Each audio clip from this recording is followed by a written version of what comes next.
Hello കൂട്ടുകാരെ, ഞാനിന്ന് എത്തിയിട്ടുള്ളത് നല്ലൊരു മുരിങ്ങയ്ക്ക മസാലയുമായിട്ടാണ്. ഇതിലേക്ക് ആവശ്യമായിട്ടുള്ള സാധനം രണ്ട് മുരിങ്ങയ്ക്ക, 2 സബോള, പിന്നെ ആവശ്യത്തിന് കറിവേപ്പില, പിന്നെ വലിയ ഒരു തക്കാളി. ഇത് നന്നായിട്ട് അരിഞ്ഞ് വെച്ചിട്ടുണ്ട്. ഇനി നമുക്ക് പാൻ അടുപ്പിലേക്ക് വെച്ച് എണ്ണ ഒഴിച്ച് കടുക് പൊട്ടിക്കാം. കടുക് പൊട്ടിച്ചതിന് ശേഷം നമുക്ക് ഇതിലേക്ക് അരിഞ്ഞു വെച്ചിരിക്കുന്ന 2 സബോളയില്ലേ അതങ്ങ് ചേർക്കാവുന്നതാണ്. ഇത് ചെറുതായിട്ട് അരിഞ്ഞേക്കുന്നതുകൊണ്ട് പെട്ടെന്ന് തന്നെ നമുക്ക് വഴണ്ട് കിട്ടും. അതിന് വേണ്ടിയിട്ടാണ് ചെറുതായിട്ട് സബോള അരിഞ്ഞേക്കുന്നത്. ഇനി നമുക്ക് ഇത് വഴറ്റിയെടുക്കാം. വഴണ്ട് ഒരു ബ്രൗൺ നിറമാവുന്നിടം വരെ നമുക്ക് ഒന്ന് ഇളക്കി കൊടുക്കാം. ഇത് വളരെ എളുപ്പത്തിൽ തയ്യാറാക്കാവുന്ന ഒരു കറിയാണ്.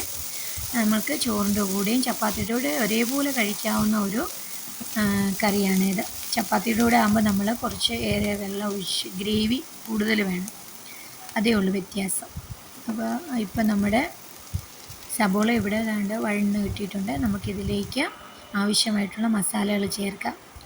ഞാനിവിടെ 1/2 ടേബിൾ സ്പൂൺ മഞ്ഞൾപ്പൊടി, 3 table spoon Kashmiri chilli powder, 1 table spoon ഉപ്പ് എന്നിവ ചേർത്ത് നന്നായിട്ട് ഇളക്കുന്നുണ്ട്. അത് ചൂടായതിന് ശേഷം നമുക്ക് ഇതിനകത്ത് കീ ഇൻഗ്രീഡിയൻ്റ് ആയിട്ടുള്ള നമ്മുടെ 1 ടേബിൾ സ്പൂൺ ഗരം മസാല ചേർക്കാം. ഈ ഗരം മസാല ചേർക്കുമ്പോഴാണ് ഇതിന് നല്ലൊരു മസാലയുടെ മണവും ടേസ്റ്റും, അതേപോലെ തന്നെ തക്കാളിയുടെ പുളിയും, അതുപോലെ നമ്മുടെ മുരിങ്ങയ്ക്കായ്ക്കൊരു ചെറിയ മധുരമുണ്ട്, അതുകൂടെ ചേരുന്നതാണ് ഈ കറിയുടെ ടേസ്റ്റ് എന്ന് പറയുന്നത്.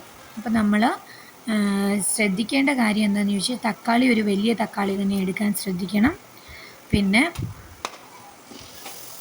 നമ്മൾ ചപ്പാത്തിയുടെ കൂടെയാണോ ചോറിൻ്റെ കൂടെയാണോ കഴിക്കുന്നത് അതിനനുസരിച്ച് ഗ്രേവിക്ക് ആവശ്യമായിട്ടുള്ള വെള്ളം കൂടുതലും കുറവുമായിട്ട് ചേർക്കേണ്ട, അത്രയേ ഉള്ളൂ.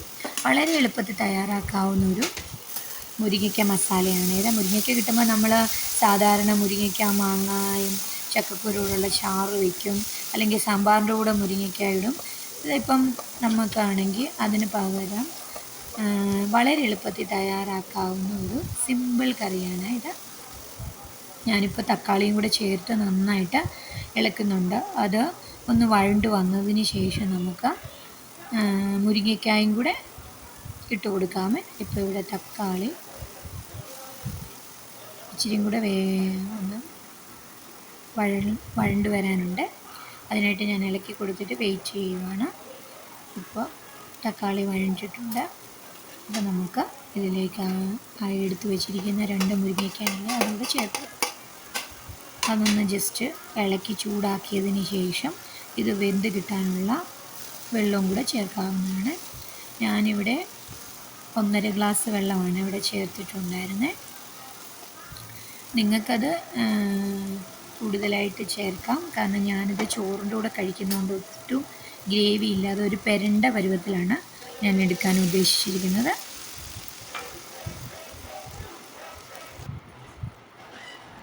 ഇത് ചേർത്തതിന് ശേഷം നമുക്ക് ഇളക്കി അടച്ചു വെച്ച് വേവിക്കാവുന്നതാണ്.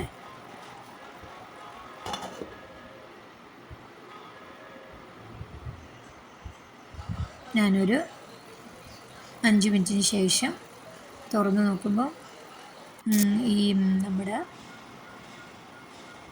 മുരിങ്ങയ്ക്ക ഇച്ചിരി കൂടെ വേകാനുണ്ട്. അതിനായിട്ട് വീണ്ടും അടച്ചു വെച്ചിരിക്കുകയാണ്. ഇപ്പം നോക്കുമ്പോൾ ദാണ്ട് നല്ലതായിട്ട് മുരിങ്ങയ്ക്കായും വെന്ത് നല്ല എണ്ണയൊക്കെ നല്ലതായിട്ട് തെളിഞ്ഞു വന്നിട്ടുണ്ട്. ഈ ഒരു പരുവം എത്തുമ്പോഴത്തേക്ക് നിർത്താം. നിങ്ങൾക്ക് ഈ മുരിങ്ങയ്ക്ക മസാല ഇഷ്ടപ്പെട്ടെങ്കിൽ ലൈക്ക് ചെയ്യണേ.